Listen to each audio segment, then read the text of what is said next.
பார்த்து வருகிறோம். டெல்லி செங்கோட்டை பகுதியில் நடந்த கார் குண்டுவெடிப்பின் சிசிடிவி காட்சி வெளியாக இருக்கிறது. டெல்லி கார் குண்டுவெடிப்பு நடந்த பகுதியின் சிசிடிவி காட்சி வெளியாகி இருக்கிறது. திங்கட்கிழமை மாலை 6:50 மணிக்கு நடந்த கார் குண்டுவெடிப்பு சம்பவத்தின் சிசிடிவி காட்சி தற்போது வெளியாகி இருக்கிறது. இது தொடர்பான விவரங்களுடன் செய்தியாளர் சுசித்ரா இணைந்திருக்கிறார். சுசித்ரா, விவரங்களை பதிவு செய்யலாம்.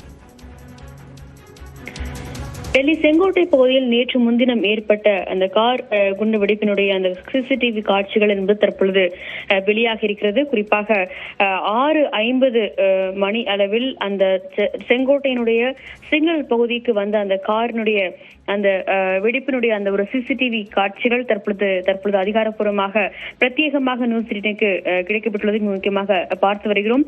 குறிப்பாக கண்ட்ரோல் ரூமில் இருந்து இந்த ஒரு சிசிடிவி கேமராக்களுடைய அந்த ஆய்வுகள் என்பது கடந்த நேற்று முதல் நடைபெற்று வந்த நிலையில் 200க்கும் அதிகமான போலீஸ் காவல்துறை அதிகாரிகள் இந்த கார் எங்கிருந்து வந்தது என்பது தொடர்பான அந்த ஒரு சிசிடிவி மேப்பிங் முறையில் அந்த காரினுடைய நகர்வுகளை அவர்கள் சோதித்து வந்தது குறிப்பிடத்தக்கது. அந்த வகையில் தற்பொழுது செங்கோட்டை பகுதியில் சுமார் 6:50 மணி அளவுக்கு மாலை அந்த கார் வெடித்த போது நிகழ்ந்தவை என்ன என்ற ஒரு அந்த சிசிடிவி கேமராக்களுடைய அந்த ஒரு பதிவுகள் தற்பொழுது வெளியாக இருக்கின்றன.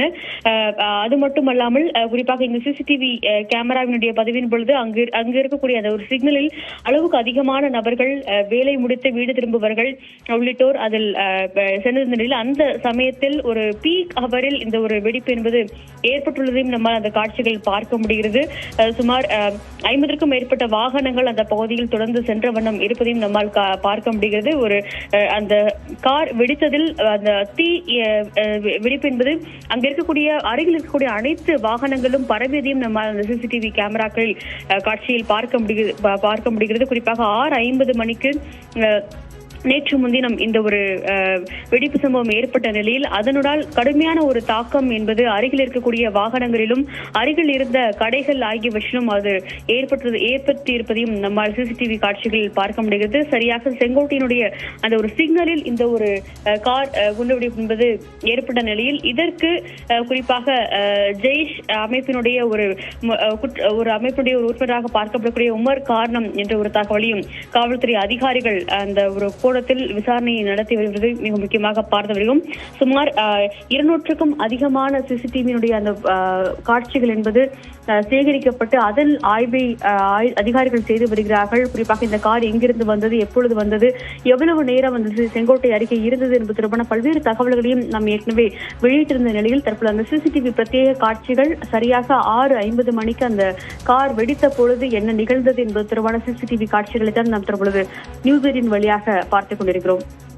சுசித்ரா, இன்று மாலை பிரதமர் தலைமையில ஆலோசனை கூட்டமும் நடைபெறவிருக்கிறது இந்த வெடிப்பு சம்பவம் தொடர்பாக. இந்த ஆலோசனையில தற்போது வரையிலான விசாரணை நிலவரம் குறித்து என்ன விவாதிக்கப்படவிருக்கிறது, அடுத்த கட்ட நடவடிக்கை என்னவாக இருக்கும் என எதிர்பார்க்கலாம்? நிச்சயமாக இன்று மாலை சரியாக 5:30 மணிக்கு பாதுகாப்பிற்கான மத்திய அமைச்சரவை கூட்டமும் அதன் பிறகு மத்திய அமைச்சரவை கூட்டமும் ஆகிய 2 ஆலோசனை கூட்டங்கள் பிரதமர் மோடி தலைமையில் நடைபெற உள்ளது மிக முக்கியமாக பார்க்கிறோம். பூட்டானில் இருந்து அவர் திரும்பிய உடனேயே இந்த ஒரு மத்திய அமைச்சரவை கூட்டத்திற்கு பிரதமர் அழைப்பு விடுத்துள்ளார். குறிப்பாக நேற்று 2 முக்கிய ஆலோசனை கூட்டங்களை உயர்மட்ட பாதுகாப்பு குழு கூட்டங்களை மத்திய உள்துறை அமைச்சர் அமித்ஷா டெல்லியில் நடத்திய நிலையில் விசாரணையினுடைய முதற்கட்ட அறிக்கை என்பது பாதுகாப்பிற்கான மத்திய அமைச்சரவை கூட்டத்தில் பிரதமரிடம் விளக்கப்பட உள்ளது என்ற ஒரு தகவலையும் தேசிய பாதுகாப்பு முகமை அதிகாரிகள் தெரிவித்திருக்கிறார்கள். இந்த விவகாரத்தில் ஊபா சட்டம், அது மட்டுமல்லாமல் சட்டவிரோத வெறிபொருட்கள் சட்டம் தொடர்பான ஆகிய பிரிவுகளில் பல்வேறு பிரிவுகளில் இந்த ஒரு வழக்குகள் என்பது பதிவு செய்யப்பட்ட நிலையில் தற்பொழுது வரை ஒரு 40ற்கும் மேற்பட்ட சாம்பிள்கள் அந்த வெடிவிபத்து நடந்த இடத்திலிருந்து கைப்பற்றப்பட்டு ஆய்வு நடைபெற்று வருகிறது.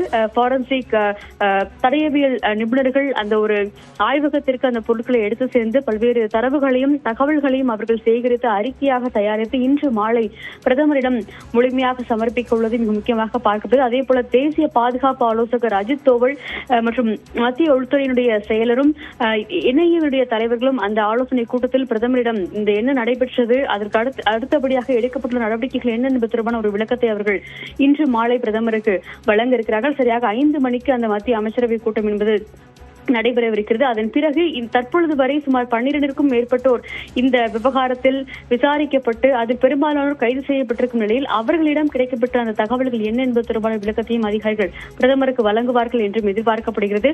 குறிப்பாக இந்த குண்டுவெடிப்பிற்கான காரணம் என்ன, அதற்கு எந்த அமைப்பு பின்னால் உள்ளது என்பது தொடர்பான விவரங்களையும் அதன் பிறகு தேசிய பாதுகாப்பு முகமை வெளியிடும் என்றும் எதிர்பார்க்கப்படுகிறது. மேலும் 20க்கும் மேற்பட்டோர் காஷ்மீருடைய புல்வாமா பகுதியில் தற்பொழுது விசாரிக்கப்பட்டு வரும் நிலையில் கூடுதலாக இதில் கைது நடவடிக்கைகள் மேற்கொள்ளப்படலாம் என்ற ஒரு எதிர்பார்ப்பும் நிலவுகிறது. மத்திய அரசாங்கம் மட்டுமல்லாமல் பாதுகாப்பு ஏஜென்சிகளுக்கும் பிரதமர் மோடி இன்றைய அமைச்சரவை கூட்டத்திற்கு பிறகு பல்வேறு முக்கிய உத்தரவுகளை அவர் பிறப்பிப்பதற்கான வாய்ப்புகள் இருப்பதாக கூறப்படுகிறது. விவரங்களுக்கு நன்றி.